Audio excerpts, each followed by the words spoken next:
Acordei careca no dia do casamento do meu filho. Um choque que me atingiu no fundo da alma, mas que, ironicamente, seria o início de uma libertação inesperada. Uma catarse que questionaria e redefiniria toda a minha vida até então. Minha nora, Alondra, havia deixado seu cartão de visitas.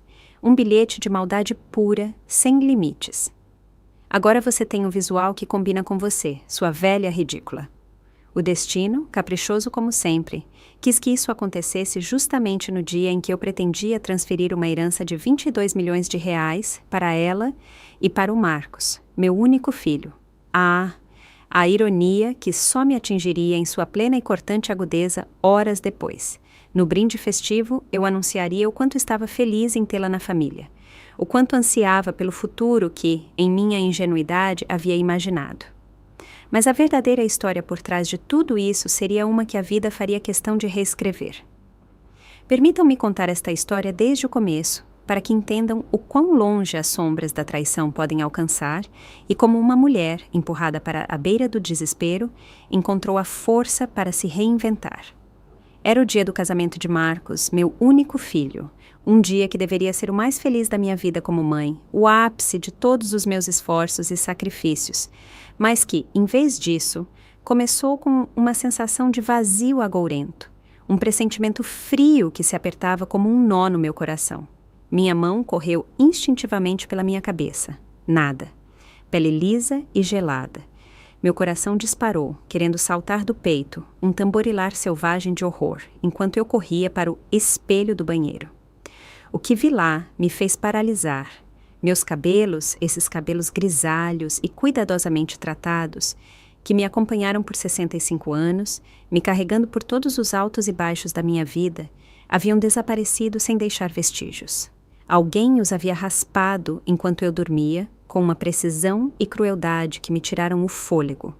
Lágrimas escorriam descontroladamente pelo meu rosto, salgadas e quentes. Mas era mais do que o choque da minha aparência desfigurada. Era a humilhação profunda e ardente, a percepção de que alguém próximo a mim era capaz de um ato tão traiçoeiro. Hoje era o dia em que Marcos se casaria com Alondra. Uma mulher que desde o primeiro dia me tratou como um obstáculo, um móvel velho e inútil, em sua nova vida perfeita que ela planejava construir com meu filho. Ela nunca gostou de mim, eu sabia, mas eu nutria a esperança de que o tempo, que o casamento do meu filho, abrandasse sua postura em relação a mim. Na minha mesa de cabeceira havia um pedaço de papel dobrado que não estava ali na noite anterior, branco e inocente, mas eu já sentia o frio que emanava dele. Com as mãos trêmulas, que mal sentiam a textura fina do papel, eu o desdobrei. As palavras queimaram-se em minha memória como ferro em brasa, uma mensagem venenosa que visava diretamente meu coração. Agora você tem o visual que combina com você, sua velha ridícula. Tenha um bom dia no casamento da Alondra. A última frase era decorada com um laço infantil, que apenas sublinhava a maldade da mensagem. O bilhete escorregou dos meus dedos como uma folha murcha e caiu suavemente sobre o tapete persa. Eu me sentei na beira da cama, sentindo-me completamente vazia, como uma concha oca jogada pelo mar. Não era apenas o meu cabelo que eu havia perdido naquela manhã, era o último resquício da minha dignidade que me restava naquela casa, que um dia fora meu lar, meu santuário, minha fortaleza. Lembrei-me de todas as vezes em que Alondra, com aquele sorriso falso que nunca alcançava seus olhos, fez comentários zombeteiros sobre minha aparência, como ela criticava minhas roupas, criticava meu cabelo, enfatizava minha idade. Evangelina, você não acha que essa cor te envelhece? Ou talvez seria bom se você considerasse um visual mais moderno? Um pouco mais fresco, mais jovem, talvez? E Marcos, meu amado filho, sempre concordava como um fantoche sem vontade ao lado dela, incapaz ou sem vontade de reconhecer a crueldade sutil de suas palavras ou de me defender. Esse Marcos que eu criei sozinha depois que seu pai, Roberto, faleceu quando ele tinha 12 anos. Trabalhei dia e noite, deixando de lado meus sonhos e desejos, para construir o império financeiro no qual ele agora se banhava, sem nunca questionar de onde vinha toda aquela riqueza, como se tivesse simplesmente caído em seu colo. Levantei-me e fui até o guarda-roupa, meus movimentos mecânicos, mas por dentro já uma tempestade se formava. Eu precisava tomar uma decisão. Poderia me trancar em casa, fingir doença e evitar a humilhação pública, me encolher na minha dor como um animal ferido. Mas isso seria exatamente o que Alondra queria. Ela queria que eu desaparecesse, que eu me escondesse na minha dor, que eu lhe entregasse o campo de batalha sem lutar. Uma leve resistência se ergueu em mim, uma pequena chama na escuridão. Enquanto eu procurava, entre minhas roupas, meus olhos percorrendo os tecidos cuidadosamente organizados, minha mente voou de volta para aquele dia, 3 anos antes, quando Marcos me apresentou a Alondra pela primeira vez.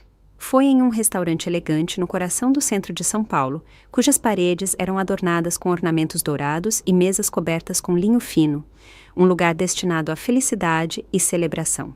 Ela chegou atrasada, sem uma desculpa, sem um pingo de remorso, e durante toda a noite, ela falou exclusivamente sobre si mesma, seus planos de carreira, suas viagens exóticas, sua grandiosa filosofia de vida. Nenhuma pergunta sobre mim, nenhum gesto de interesse pela mulher que havia dado à luz o homem que ela supostamente amava. Seus olhos brilhavam quando ela falava sobre suas conquistas, mas permaneciam frios e calculistas quando me olhavam. Quando ficamos sozinhas depois do jantar, eu disse a Marcos: "Filho, essa mulher não me parece de confiança. Ela parece calculista, fria, como um predador à espreita."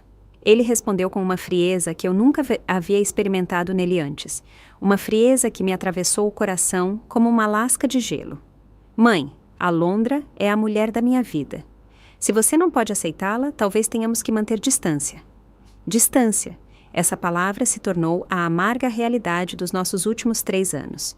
Marcos me visitava menos, suas ligações se tornaram mais curtas e raras, ele só ligava quando precisava de algo, um novo investimento, um aperto financeiro que eu deveria resolver para ele.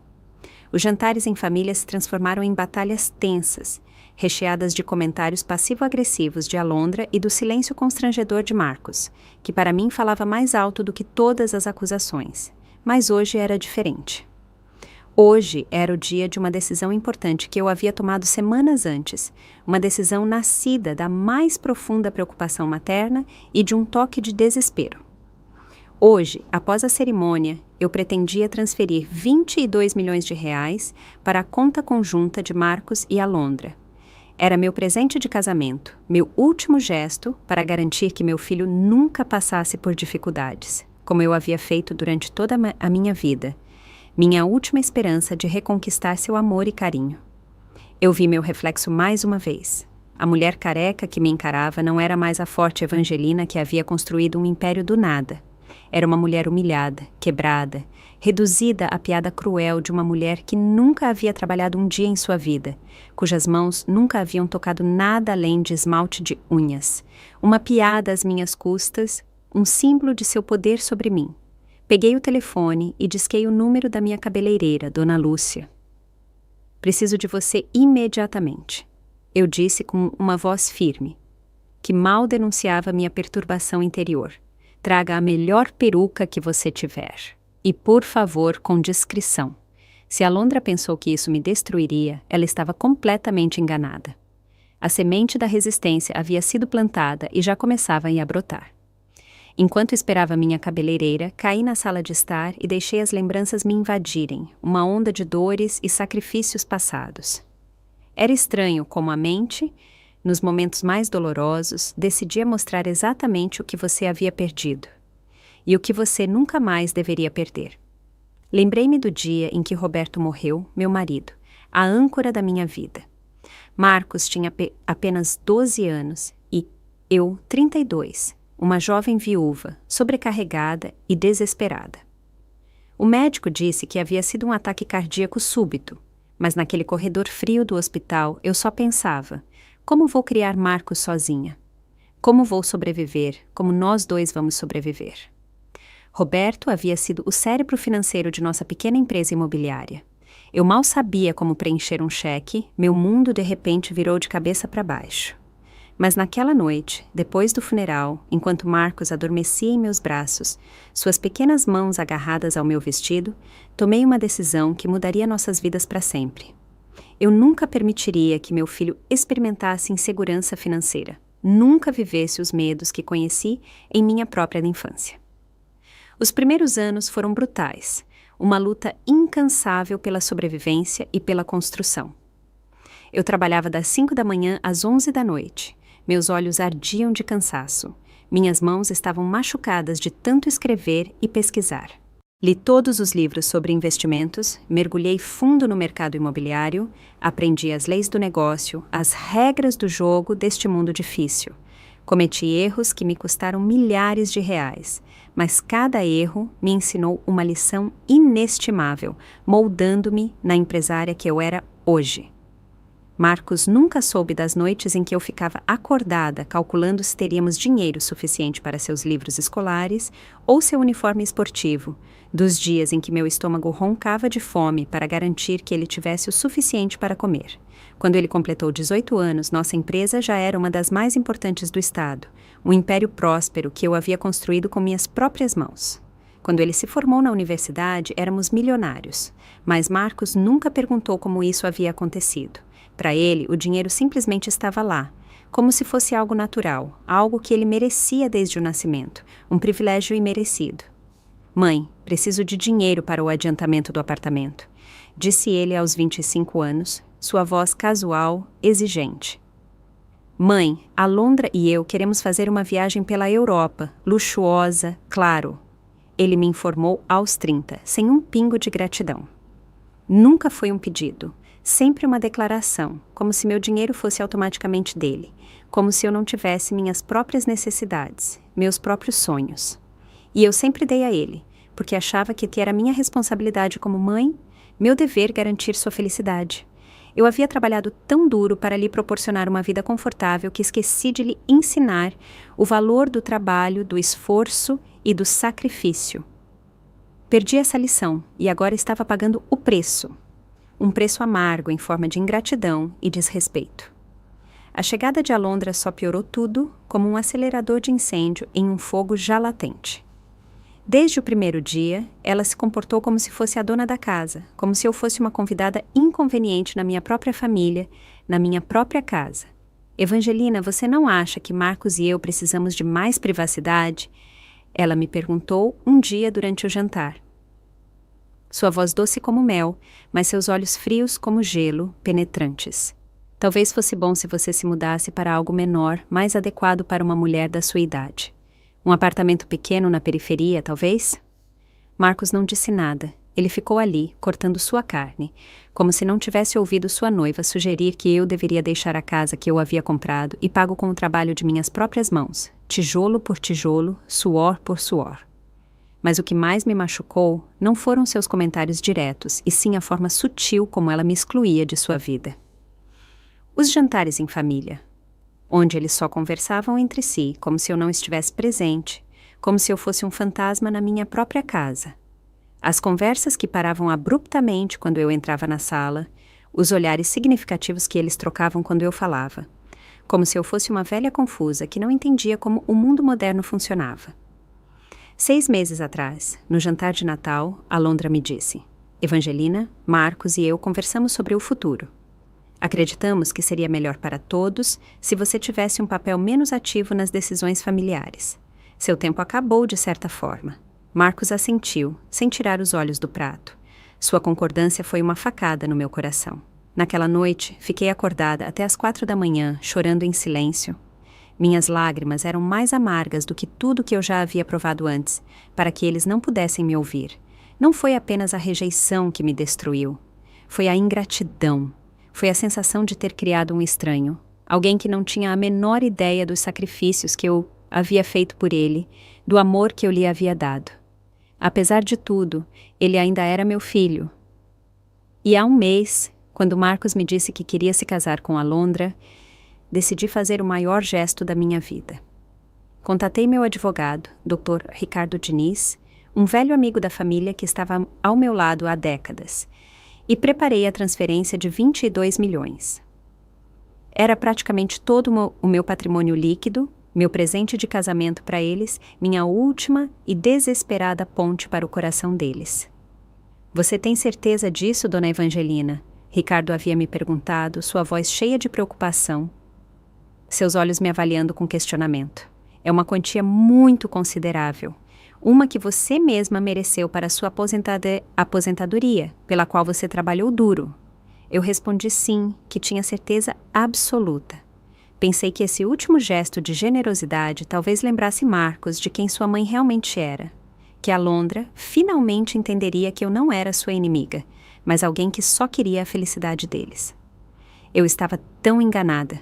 O toque da campainha me tirou das minhas lembranças, do redemoinho do passado. Era minha cabeleireira, Dona Lúcia, com uma caixa grande debaixo do braço, seu rosto refletia preocupação. Querida Evangelina, o que aconteceu? Ela perguntou com verdadeira preocupação, ao ver minha cabeça careca, seus olhos arregalados de choque. Um pequeno acidente. Menti com um sorriso que ainda parecia estranho nos meus lábios, como uma máscara que não se encaixava. Preciso da sua ajuda para ficar apresentável para o casamento do meu filho. Uma solução de emergência, digamos assim, enquanto ela trabalhava para colocar minha peruca perfeitamente. Uma peruca volumosa e grisalha que se parecia com meu próprio cabelo e restaurava minha dignidade. Eu me olhava no espelho e tomava uma decisão inabalável. Eu iria a esse casamento, eu sorriria, eu parabenizaria os noivos, eu faria meu discurso no brinde. Mas algo havia mudado em mim naquela manhã, algo que eles não haviam levado em conta quando decidiram me humilhar.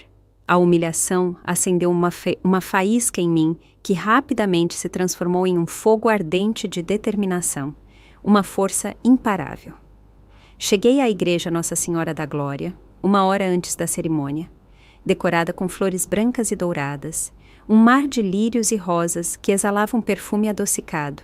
Tudo era elegante, caro, perfeito, exatamente o que Alondra havia sonhado. Um conto de fadas encenado às minhas custas. Minha peruca estava impecável. Meu vestido azul marinho de seda fina era perfeito e se ajustava à minha figura. E por fora eu parecia a mãe orgulhosa que todos esperavam ver, inabalável e feliz. Mas por dentro eu sentia como se carregasse um peso enorme no peito, que me dificultava a respiração. Um peso de traição e desilusão.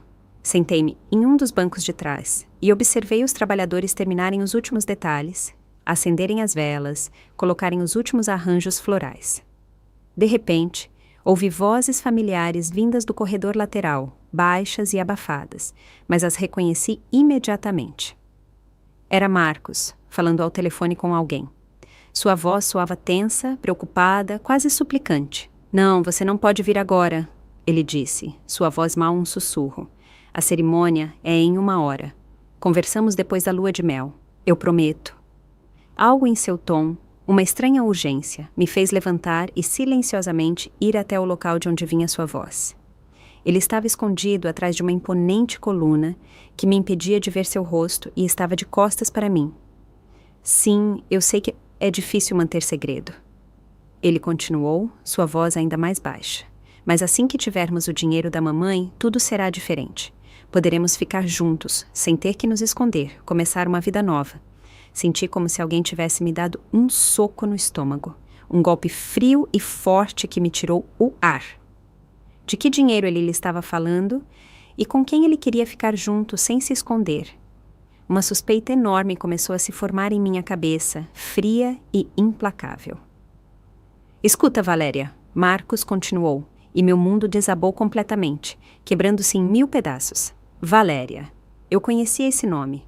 Era sua secretária, uma mulher de apenas 25 anos que trabalhava em seu escritório, uma mulher com quem meu filho aparentemente tinha um relacionamento secreto enquanto se preparava para se casar com Alondra, vivendo uma vida dupla que eu nunca teria imaginado.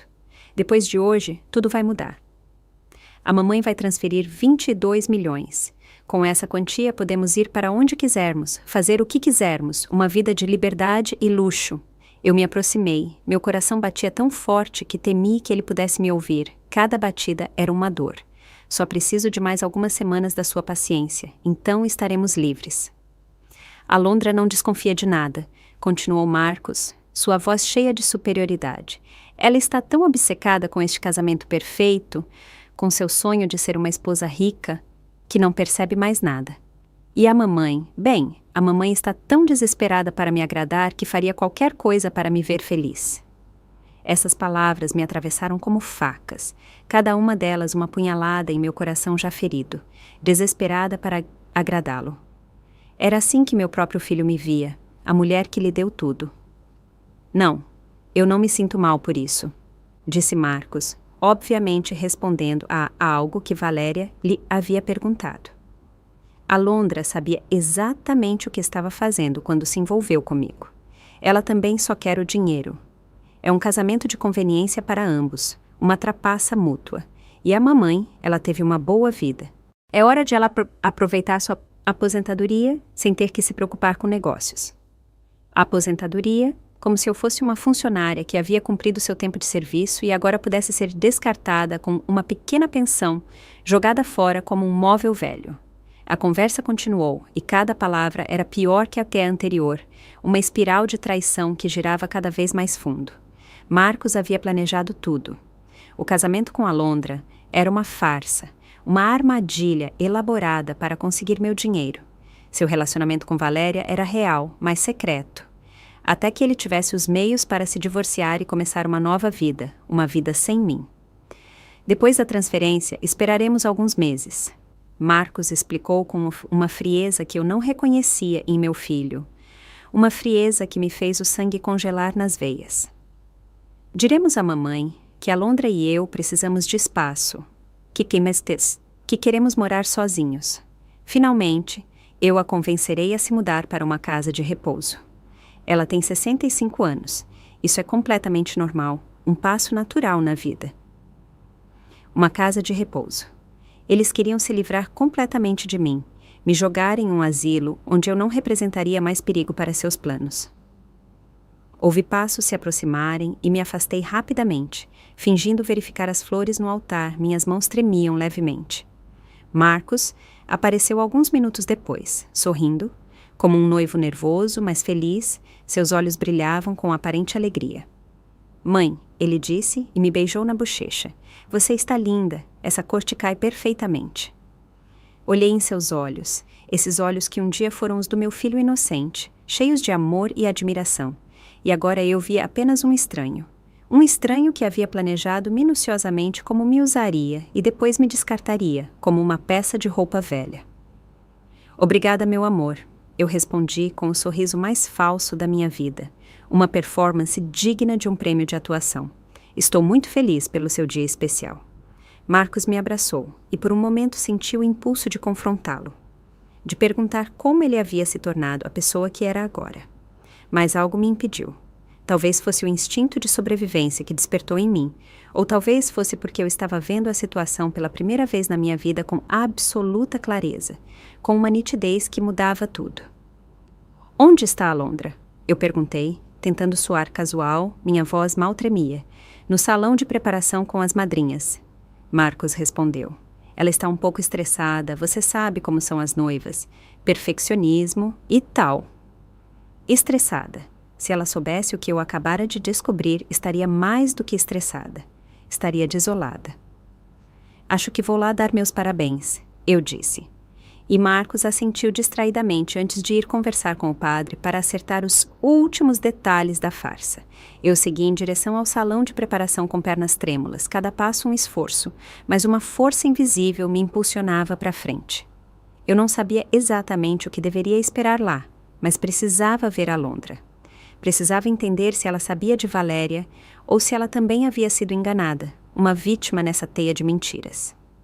A porta estava entreaberta e pude ouvir risadas e conversas animadas, o som tilintante de taças de champanhe, que para mim soava como uma melodia zombeteira. Aproximei-me silenciosamente e ouvi a voz de Alondra, claramente, estridente e triunfante. Meninas, em alguns meses serei oficialmente rica. Marcos não tem ideia de que já contatei um advogado de divórcio. Pelas leis de comunhão de bens, tenho direito à metade de tudo o que recebermos hoje. A metade de 22 milhões, imaginem só. Minhas pernas quase cederam. Alondra também tinha um plano. Ela também estava usando Marcos. Ela não era uma inocente traída, mas uma cúmplice na traição. E a velha?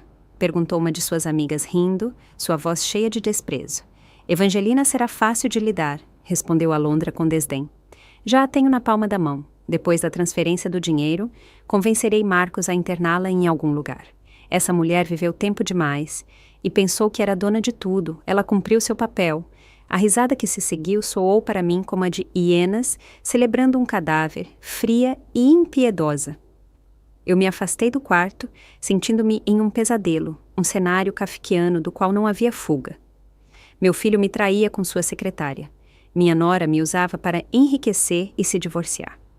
E eu, a velha idiota de 65 anos, estava prestes a entregar 22 milhões de reais em uma bandeja de prata, o trabalho de toda a minha vida, meus sacrifícios.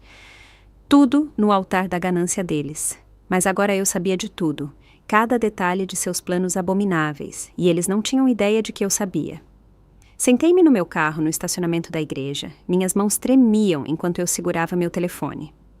Meu mundo inteiro havia desabado em poucos minutos, mas, estranhamente, pela primeira vez em anos, senti-me completamente lúcida, como se um nevoeiro tivesse se dissipado. Era como se o choque me libertasse de uma letargia profunda e paralisante, me tirasse de um sono prolongado. Disquei o número do meu advogado, Dr. Ricardo Diniz, que havia sido meu parceiro jurídico de confiança nos últimos 20 anos, e ele atendeu no segundo toque. Evangelina, como você está? Tudo pronto para a grande transferência hoje à tarde? Já preparei os documentos. Ricardo, preciso cancelar a transferência planejada imediatamente, eu disse, tentando manter minha voz firme, embora por dentro estivesse em turbilhão. Houve uma pausa, uma longa e silenciosa pausa. Você tem certeza? Os documentos já estão prontos. Só falta sua aprovação final após a cerimônia. É uma quantia enorme. Completamente certa. E preciso de você amanhã de manhã na minha casa. Precisamos fazer algumas mudanças importantes no meu testamento. Claro, Evangelina, algo aconteceu? Você parece diferente. Digamos apenas que tive uma revelação muito esclarecedora sobre minha família. Uma que abriu meus olhos. Depois de desligar, fiquei sentada em silêncio, observando os convidados entrarem na igreja. Famílias inteiras, elegantemente vestidas, seus rostos irradiavam alegria. Amigos de Marcos e Alondra, que não desconfiavam de nada.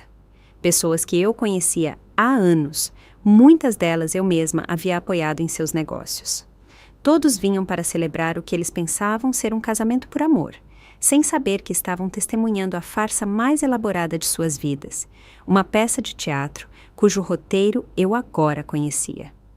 Mas eu sabia a verdade, e agora precisava decidir o que faria com essa informação. Poderia confrontar Marcos diretamente, dizer a ele que ouvi sua conversa, expô-lo diante de todos.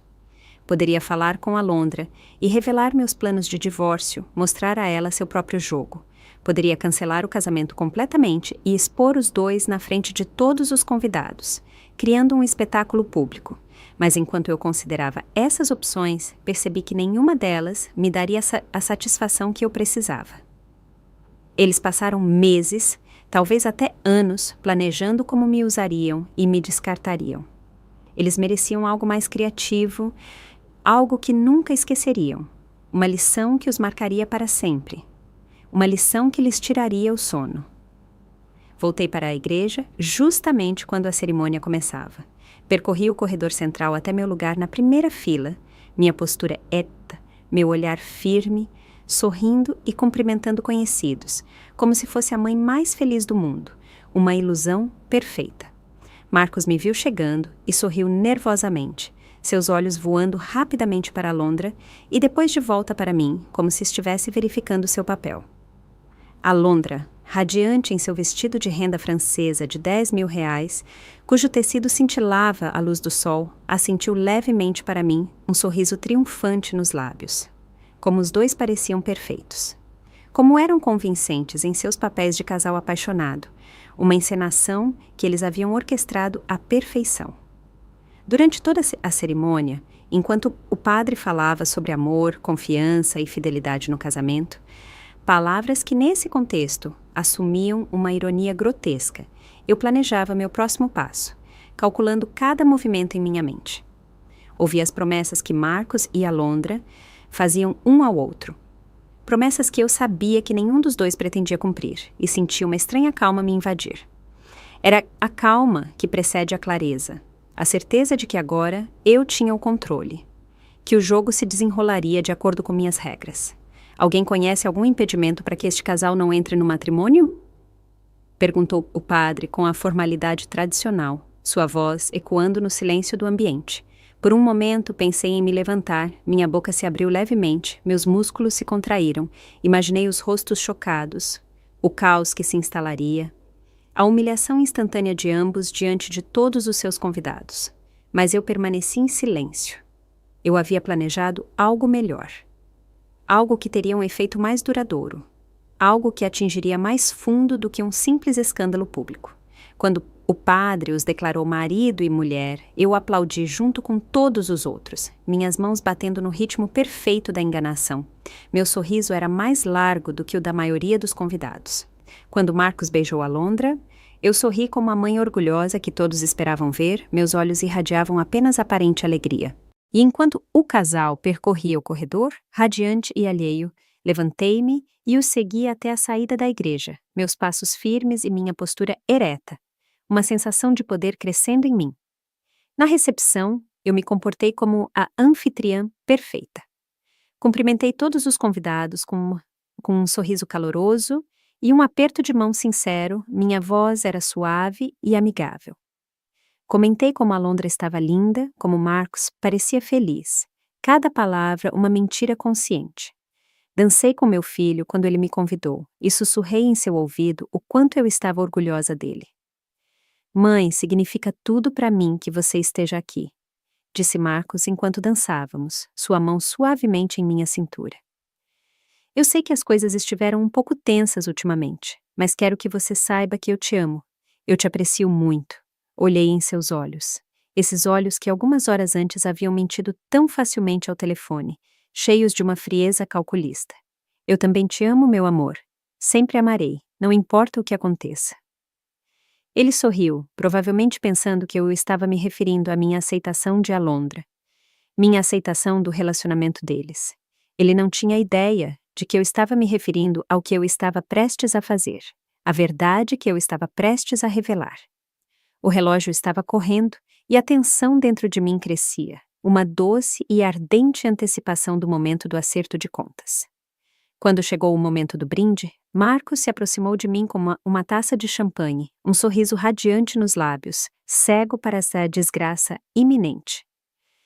Mãe, você gostaria de dizer algumas palavras? Seria uma honra se você fizesse um brinde. Claro, meu amor, seria uma honra. Eu respondi, minha voz suave, quase frágil. Marcos pediu silêncio, e todos os convidados, cujas conversas zumbiam pelo salão, voltaram sua atenção para mim, expectantes. Alondra sorriu para mim da mesa principal, aquele sorriso falso que ela havia aperfeiçoado por 3 anos, como uma segunda pele. Marcos pegou minha mão e desempenhou perfeitamente seu papel de filho devotado que honra sua mãe. Muito obrigado a todos por estarem conosco neste dia especial. Comecei, minha voz clara e forte, ecoando por todo o salão sem que eu precisasse me esforçar. Como mãe de Marcos, não consigo expressar o quanto estou emocionada em ver meu filho se casar com a mulher que ele ama. Houve aplausos e murmúrios de aprovação. Alguns convidados assentiram com benevolência. Alondra corou de forma convincente, suas bochechas assumindo um tom rosado suave. Marcos apertou minha mão com carinho, uma sensação que quase me causou náuseas. Há 33 anos, quando Marcos nasceu, prometi protegê-lo sempre, colocar seu bem-estar acima do meu, e por todos esses anos mantive essa promessa, sem hesitação, sem arrependimento. Mais aplausos, mais altos e mais entusiasmados do que antes. O público estava completamente cativado, alheio ao drama que se desenrolaria, à teia de intrigas que eu estava prestes a desvendar. Hoje, como um presente especial de casamento, eu planejava transferir 22 milhões de reais para a conta do casal, todo o meu patrimônio líquido, o trabalho de toda a minha vida. Um burburinho de surpresa percorreu o salão, alguns convidados emitiram sons de incredulidade. Marcos congelou ao meu lado, sua mão que segurava a minha ficou fria e rígida. Alondra endireitou-se na cadeira, seus olhos brilhando com uma ganância que mal conseguia esconder, como dois fogos famintos. No entanto, eu continuei, e a sala ficou completamente silenciosa, um silêncio repentino e opressor. Decidi que há algo muito mais valioso que posso lhes dar. Marcos me olhou confuso, sua testa franzida. Alondra franziu a testa ligeiramente, uma primeira rachadura em sua fachada perfeita, um toque de preocupação em seus olhos. O presente mais valioso que posso lhes dar é a verdade. O silêncio na sala era tão profundo que eu podia ouvir meu próprio coração batendo, um som alto e pulsante em meus ouvidos. Todos os olhos estavam fixos em mim, esperando que eu continuasse. Seus rostos uma mistura de curiosidade e confusão. Marcos havia soltado minha mão e tinha uma expressão de confusão que rapidamente se transformou em pânico, seus olhos arregalados de horror. Alondra permaneceu imóvel em sua cadeira, mas eu podia ver como seus nós dos dedos estavam brancos enquanto ela apertava a taça de champanhe, seus dedos se agarravam firmemente ao copo. A verdade, eu repeti lentamente, saboreando cada palavra, cada sílaba que soava como um julgamento. É algo muito poderoso, e hoje descobri verdades que mudam tudo o que eu pensava saber sobre minha própria família, sobre as pessoas que mais amava. Tomei um gole de champanhe, meu olhar encontrando cada convidado e deixei a tensão aumentar, o ar estalando de expectativa. Alguns convidados começaram a trocar olhares desconfortáveis, sussurravam baixinho. O fotógrafo do casamento havia parado de tirar fotos e também olhava com expectativa, sua câmera pendurada inutilmente em seu pescoço. Vejam, continuei com um sorriso sereno, meu olhar passando de Marcos para Alondra. Hoje de manhã, acordei sem cabelo. Alguém decidiu cortá-lo completamente enquanto eu dormia e me deixou uma nota muito reveladora. Peguei o papel da minha bolsa e o desdobrei lentamente, de forma que as palavras claras e maldosas fossem visíveis para quem estivesse perto o suficiente. Sua malícia gritava literalmente do papel. A nota dizia: "Agora você tem o visual que combina com você, sua velha ridícula. Tenha um bom dia no casamento." Um murmúrio de choque percorreu a sala, seguido por um silêncio opressor. Várias pessoas se voltaram para Alondra, que havia ficado visivelmente pálida, seus lábios estavam apertados em uma linha fina. Marcos congelou ao meu lado, suas mãos cerradas em punhos. "Mãe?" ele começou a dizer, sua voz mal um ofegar, mas eu levantei a mão para silenciá-lo. "Ainda não terminei, meu querido filho." Minha voz permaneceu calma, quase maternal, uma estranha doçura que contrastava com minhas palavras reveladas, pois descobri que esse ato de crueldade me levou a descobrir coisas muito mais interessantes, coisas que revelam a verdadeira natureza de alguns dos presentes, coisas que expõem suas almas. Caminhei lentamente ao redor da mesa principal como um advogado que apresenta provas a um júri. Meus passos eram propositalmente lentos, absorvendo cada olhar. Todos os olhos me seguiam, como atraídos por um ímã. Por exemplo, descobri que meu filho Marcos, nos últimos 6 meses, teve um relacionamento secreto com sua secretária Valéria, enquanto se preparava para se casar com Alondra. O salão explodiu em murmúrios, um zumbido alto e excitado. Marcos levantou-se abruptamente da cadeira, derrubando o copo, que caiu no chão com um estrondo e se estilhaçou em 1000 pedaços. "Mãe, pare! Isso não é verdade!" "Por que eu deveria parar, Marcos? Não é verdade que você prometeu a Valéria que depois de receberem meu dinheiro poderiam ficar juntos, sem ter que se esconder? Você não prometeu a ela que construiriam uma nova vida juntos, assim que você se divorciasse de Alondra? Uma nova família, uma nova felicidade às custas dos meus sacrifícios?" Alondra também se levantou, o rosto uma máscara de raiva e humilhação, mas também de puro pânico. Seus olhos piscavam nervosamente de um lado para o outro. "Isso é ridículo! Evangelina está inventando mentiras, porque não consegue aceitar que Marcos não precisa mais dela. Ela é apenas ciumenta, uma velha amargurada." "Ah, querida Alondra", eu disse, virando-me para ela com um sorriso gelado, meus olhos perfurando os dela. "Mas você também tem seus próprios segredos, não é? Segredos que você escondeu cuidadosamente, mas que eu descobri esta manhã." Ela congelou. Pude ver o medo em seus olhos. Ela engoliu em seco. A cor sumiu de seu rosto, dando lugar a uma palidez cinzenta. "Por favor, conte a todos sobre sua conversa com o advogado de divórcio, sobre como você planejava ficar com metade dos 22 milhões que eu pretendia transferir hoje. Conte a eles como você planejava deixar Marcos o mais rápido possível, assim que o dinheiro estivesse em suas mãos. Jogá-lo fora como uma batata quente. Alondra abriu a boca, mas nenhum som saiu. Seu rosto havia passado do pálido para um vermelho intenso. Depois para um roxo doentio. Como uma fruta madura demais. Vamos! Não seja tímida. Eu a incentivei. Minha voz era suave, mas minhas palavras eram como chicotadas. Conte a eles como você pretendia convencer Marcos a me internar em uma casa de repouso assim que tivesse o dinheiro seguro. Uma velha que viveu tempo demais e pensou que era dona de tudo, que pode ser descartada como um móvel velho. O riso que se seguiu soou para mim como o de hienas celebrando um cadáver. Agora soava como o riso histérico dos convidados, que desfrutavam do espetáculo, do caos que se desenrolava diante de seus olhos. Dei um passo para trás e deixei a bomba fazer seu efeito. O salão estava em silêncio absoluto. Alguns convidados estavam com a boca aberta, outros filmavam discretamente com seus telefones, seus olhos arregalados de incredulidade. Os pais de Alondra haviam se levantado de sua mesa e se aproximavam com olhares horrorizados. Seus rostos refletiam choque e vergonha. Marcos finalmente encontrou sua voz, que falhou ao falar. Mãe, eu não sei de onde você tirou tudo isso, mas... De onde eu tirei? Eu o interrompi, minha voz cortante. Da sua própria boca, Marcos. Eu te ouvi falando com a Valéria ao telefone esta manhã. Cada palavra, cada detalhe, como você usaria meu dinheiro para começar uma nova vida com ela. Toda a conspiração que você planejou meses antes, pelas minhas costas. Marcos desabou em sua cadeira, como se suas amarras tivessem sido cortadas. Seu rosto havia perdido toda a cor, ele parecia um fantasma, uma sombra de seu antigo eu.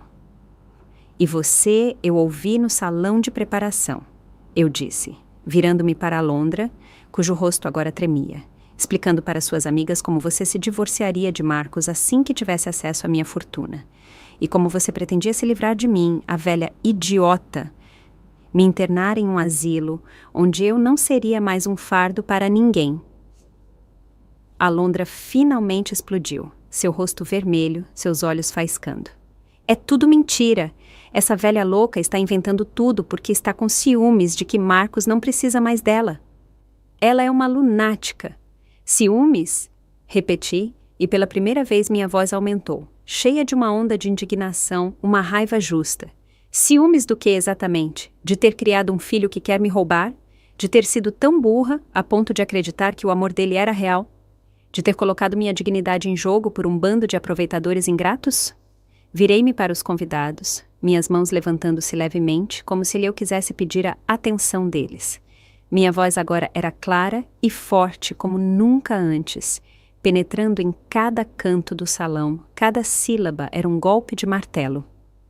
Por 33 anos, desde que fiquei viúva, trabalhei dia e noite, sacrificando minha saúde, minha juventude, meus sonhos, para construir um império financeiro. Não para mim, mas para meu filho.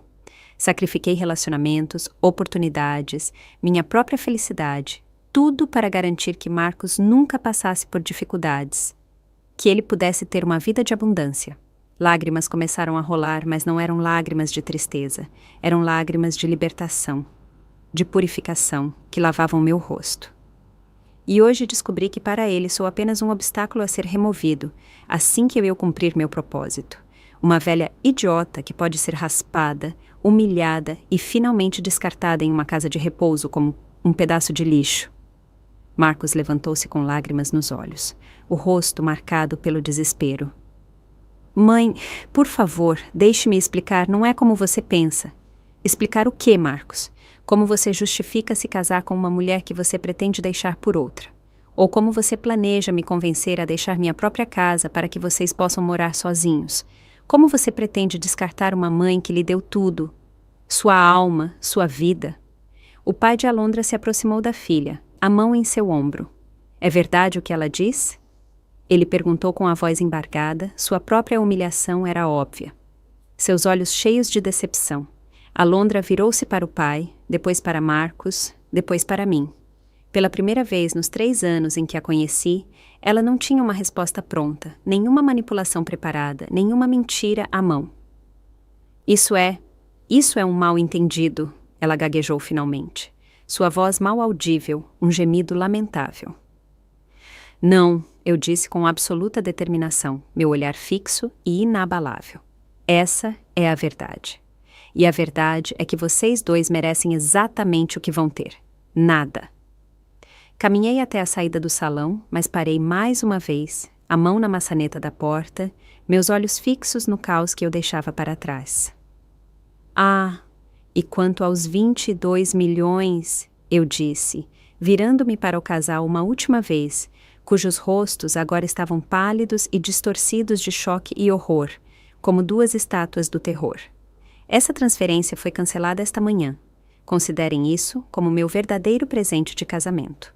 A oportunidade de construir suas vidas juntos, sem depender do dinheiro da velha idiota. As últimas palavras que ouvi ao sair do salão foram os gritos histéricos de Alondra e os apelos desesperados de Marcos, que se perderam no caos geral que agora dominava o salão. Caminhei com passos firmes até meu carro, minha alma mais leve, como se tivesse me livrado de um fardo imenso, e senti como se estivesse respirando ar puro pela primeira vez em anos, ar fresco e claro que preenchia meus pulmões. Atrás de mim, ouvia o caos que havia se instalado no salão. Vozes altas, cadeiras sendo arrastadas, o som de copos quebrando, mas eu não fazia mais parte daquela história. Eu havia falado minha verdade, e a libertação era avassaladora. Uma sensação de liberdade que eu nunca havia sonhado.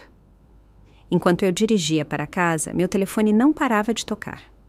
Marcos, Alondra, números desconhecidos que provavelmente eram convidados querendo mais detalhes, a sede por sensacionalismo era grande. Desliguei o telefone e continuei dirigindo em silêncio, uma sensação de paz se espalhando em mim, que eu não sentia há anos, uma calma profunda e interior. Cheguei em casa e pela primeira vez em anos a casa realmente parecia minha. Não havia tensão no ar, nenhuma agressão subliminar. Não era preciso andar nas pontas dos pés para não ofender Alondra. Não era preciso fingir que tudo estava bem quando obviamente não estava. Sentei-me em minha sala de estar favorita, que dava para o jardim e era inundada pelo sol poente, e tirei minha peruca. Minha cabeça careca não me parecia mais um símbolo de humilhação. Era um símbolo de libertação, de renascimento, de força. Alondra queria me humilhar, mas sem perceber, ela me deu o empurrão final que eu precisava para ver a realidade e tomar as rédeas da minha própria vida. Naquela noite, dormi melhor do que em anos. Um sono profundo e reparador, livre de pesadelos e preocupações. No dia seguinte, Dr. Ricardo chegou cedo, como combinado, sua pasta firmemente em sua mão. Sua expressão era preocupada, misturada com curiosidade, seus olhos me avaliavam com atenção. Evangelina, vi alguns vídeos do que aconteceu ontem nas redes sociais. Ele disse, enquanto tirava seus documentos. Sua voz era abafada. Eu estou bem, Ricardo, melhor do que nunca. Eu respondi honestamente. Meu sorriso era sincero. Você trouxe os documentos que eu te pedi? Sim, mas você tem certeza dessas mudanças? Elas são bastante dramáticas. Todo o seu patrimônio para instituições de caridade? Preciso alertá-la que Marcos pode tentar contestar. Eu o confirmei que tinha certeza absoluta. Meu Novo Testamento era simples e claro. Todo o meu patrimônio seria dividido entre 3 instituições de caridade que ajudavam mulheres viúvas a iniciar seus próprios negócios e se tornarem independentes, para dar-lhes uma segunda chance na vida. Marcos não receberia um único centavo. Sua parte era sua traição. E se Marcos tentar contestar o testamento? Perguntou Ricardo, um traço de preocupação em sua voz que ele mal conseguia esconder. Que ele tente. Respondi com um sorriso tranquilo, que não continha nenhum traço de amargura. Tenho gravações de todas as suas conversas conspiratórias que provam que ele só queria me usar. Qualquer juiz entenderá por que tomei essa decisão. Ele me deu o suficiente para garantir que sua história seja registrada para sempre.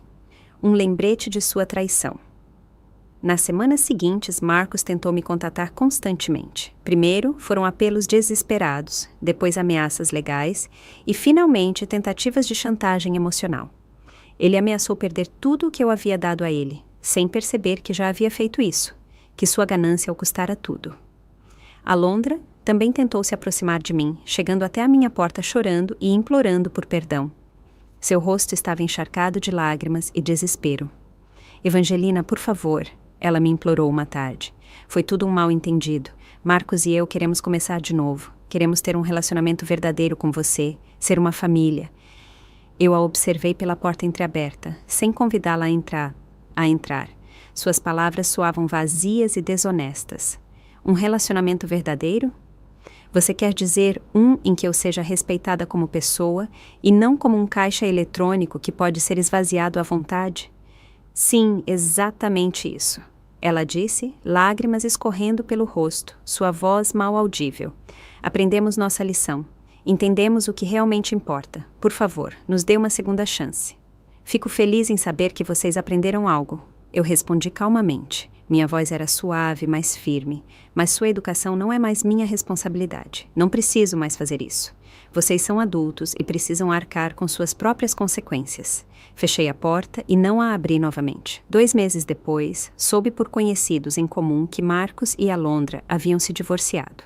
Aparentemente, seus planos de vida desmoronaram rapidamente quando perceberam que não haveria herança. A base comum deles foi destruída. Marcos havia tentado continuar seu relacionamento com Valéria, mas ela também o havia deixado quando descobriu que ele não tinha mais acesso a uma fortuna familiar. Seu plano havia falhado. Alondra havia retornado para essa casa de seus pais e, pela primeira vez em anos, procurava trabalho, precisava se sustentar. Marcos havia tido que vender seu carro de luxo e se mudar para um pequeno apartamento. Sua vida antes tão luxuosa estava em ruínas.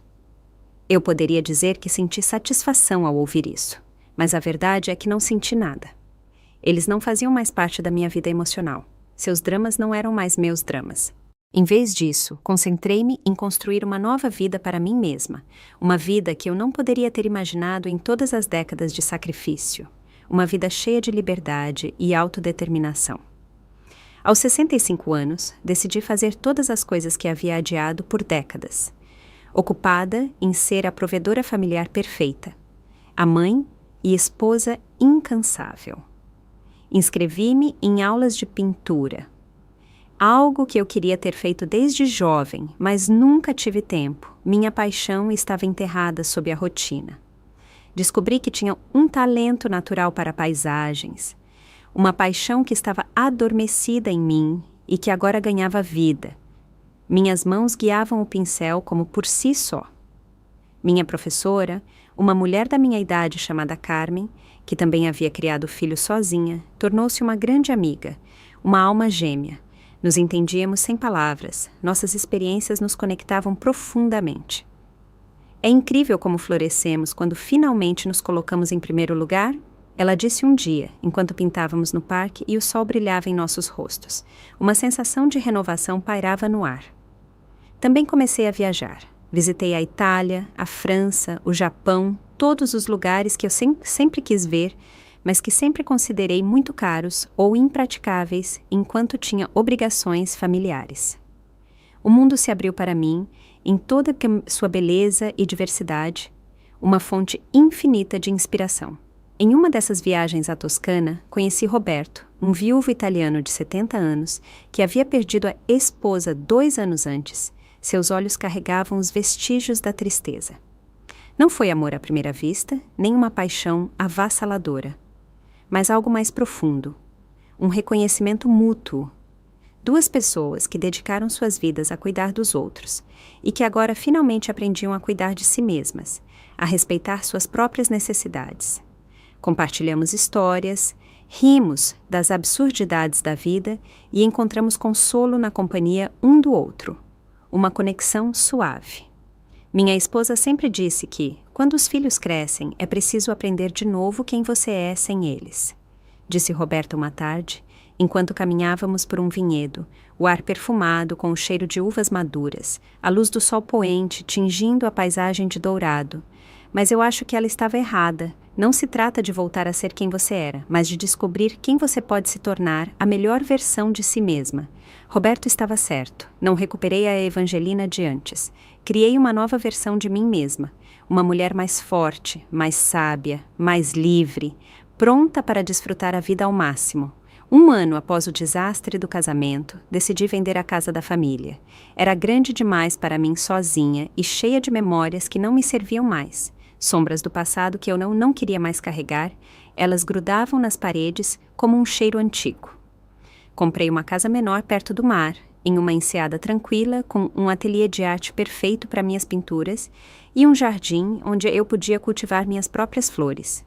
Um lugar de paz e inspiração, meu paraíso pessoal. No dia em que assinei os documentos de venda, Marcos apareceu pela última vez. "Mãe", ele disse, quando abri a porta. Sua voz era fraca e desesperada. "Você realmente quer vender a casa em que eu cresci? Todas as nossas memórias? Tudo o que nos conecta?" Eu o encarei por um longo tempo. Ele havia emagrecido, tinha olheiras, parecia mais velho do que seus 33 anos, a vida havia deixado marcas em seu rosto. Mas o que mais me chamou a atenção foi que seus olhos não tinham mais a frieza calculista que eu havia visto no dia de seu casamento. Ele parecia perdido, frágil, como uma criança que havia se perdido. "Sim", eu respondi simplesmente, minha voz sem rancor, apenas com uma determinação suave e firme que não deixava dúvidas. "É hora de seguir em frente, para nós dois. Cada um precisa encontrar seu próprio caminho. E nós, não há como consertar isso? Eu cometi um erro, mãe, um grande erro. Eu me arrependo profundamente." Pela primeira vez desde o casamento, senti um toque de compaixão maternal, mas eu não era mais a mesma mulher que teria sacrificado tudo para poupar seu filho da dor. Eu havia aprendido minha lição, e ele precisava aprender a dele, da maneira mais difícil. "Marcos", eu disse suavemente, mas com firmeza, minhas palavras eram como um empurrão gentil, mas inabalável. "Você tomou decisões que quebraram algo irremediavelmente entre nós. Eu aprendi a viver com as consequências dessas decisões. Agora é sua vez de fazer o mesmo. Você precisa assumir a responsabilidade pela sua própria vida, assumir seus erros." "Mas você é minha mãe", ele sussurrou. Sua voz falhou. Lágrimas brotaram em seus olhos. "Eu fui sua mãe por 33 anos. Eu respondi. "Eu lhe dei tudo que tinha para dar. Agora é sua vez de ser responsável por sua própria vida. Você precisa encontrar seu próprio caminho, sem depender dos meus sacrifícios, sem contar com meu dinheiro." Não foi fácil fechar essa porta, a porta do meu passado, mas era necessário. Um ato de amor que traçou os limites mais rígidos para curar a nós dois. Hoje, 2 anos depois, vivo uma vida que eu não poderia ter imaginado em todas essas décadas de constante sacrifício, uma vida cheia de alegria e realização. Minhas pinturas foram vendidas em várias galerias locais e encontram compradores entusiasmados. Minha arte se tornou uma fonte de alegria e renda. Roberto e eu mantemos um relacionamento à distância que funciona perfeitamente para nós dois. Nós nos visitamos, viajamos juntos, passamos um tempo precioso juntos, rimos e aprendemos, mas cada um mantém sua independência e seu próprio espaço. Nossa conexão é forte e livre. Minhas manhãs começam com café perfumado em minha varanda com vista para o mar, o som das ondas ao fundo, não com ligações urgentes sobre crises familiares que me deixavam com os nervos à flor da pele. Minhas tardes passo pintando ou lendo, imersa em novos mundos, não resolvendo problemas financeiros de adultos que já deveriam ter aprendido a se virar sozinhos. E o mais importante é que, quando me olho no espelho todas as manhãs, vejo uma mulher que finalmente pertence a si mesma. Meus cabelos voltaram a crescer, mais brancos do que antes. Um sinal do tempo e da sabedoria, mas eu os uso com orgulho. Eles são o símbolo do meu renascimento, do meu triunfo sobre a traição e a decepção. Às vezes me pergunto se Marcos realmente entenderá um dia o que perdeu, mas isso não é mais minha preocupação. Aprendi que o amor materno não significa ser usada, mas amar o suficiente para impor limites, mesmo que doa, especialmente quando dói. Porque o verdadeiro amor ensina independência, não dependência. Eu sou Evangelina e esta é a minha história. Se você gostou da minha história, pode me apoiar fazendo um super thanks. Assim eu consigo escrever muitas outras histórias como essa. Muito obrigado desde já. E você? O que faria no lugar dessa pessoa? Quero muito saber a sua opinião, então escreve aqui nos comentários. Fico sempre curioso para saber o que vocês acham. Ah, e me conta também onde você ouviu essa história. Se quiser ouvir mais histórias de vida como essa, curte o vídeo e se inscreve no canal. Tem muitas outras esperando por você.